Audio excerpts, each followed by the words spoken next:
The Picture of Dorian Gray by Oscar Wilde. Read by Ben Barnes. Introduction. Listeners are advised that this introduction makes the detail of the plot explicit. On 20 June 1890, the Philadelphian Lippincott's monthly magazine published Oscar Wilde's The Picture of Dorian Gray as the lead story for its July number. Wilde revised and enlarged this, his first and only novel, for appearance in book form the following April. Hitherto, the 35-year-old author had published a book of poems, 1881, largely ignored or ridiculed, had had one play produced, unsuccessfully in New York in 1883, published a book of fairy tales, 1888, on the whole well received, and had published some essays and stories in literary journals. Wilde had reviewed many novels and discoursed on the art of the novelist in The Decay of Lying. Now was his chance to practice what he'd been preaching and to fulfill the great potential his profile had promised when he graduated from Oxford and set about promoting himself in London's literary society. The Picture of Dorian Gray, published in the first year of the decade that would see him feted as the most successful society playwright of his day, and then pilloried as the most infamous sexual outlaw of the time, was his first significant and successful major work of art. Characteristically, this was a success to scandale. His novel provoked, at least in Britain, an outraged response from many reviewers, providing a foretaste of the treatment he would receive 5 years later when what some believed they had found represented in Dorian Gray, outlawed passions and unspeakable acts, were revealed to be part of its author's life.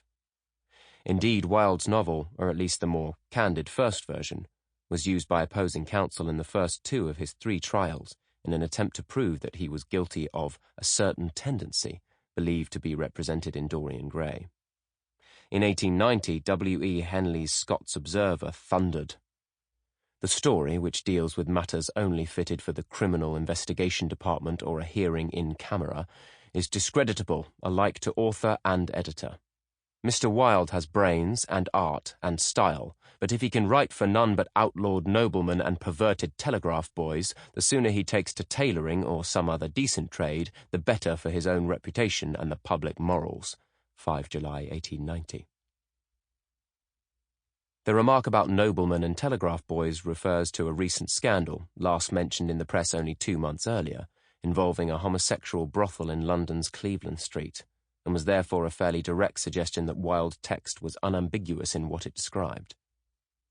Questions of the role of art in its relation to morality and to the author's life dominated debate about The Picture of Dorian Gray at the time of publication, in Wilde's response to the reviewers, and in a number of critical works published shortly afterwards, and again at the time of his trials.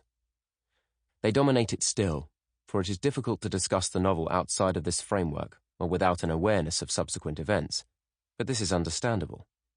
To a great extent, Wilde's text encourages such debate, with its central conceit of a work of art that somehow confesses to its creator's desire and bears testimony to a life of immorality or crime. Some of these issues, of art and morality, of censorship and interpretation, of deception and revelation, will be discussed in this introduction to a work that is very much a product of its times, but which still fascinates readers over 100 years after its first publication. Double lives and secret vices. There are certain temperaments that marriage makes more complex. They are forced to have more than one life. Lord Henry in Chapter 6. Oscar Wilde, artist, Irishman, dandiacal mocker of the standards of his society, was also a gentleman, and was acutely aware of what this meant and defensive of his right to this title. His father was an eminent surgeon who was knighted for his services to science. His mother, despite her radical Irish nationalism, a celebrated society hostess. Oscar was educated at Portora, a famous Irish public school, and attended both Trinity College Dublin and Oxford University, Ireland's and England's oldest universities.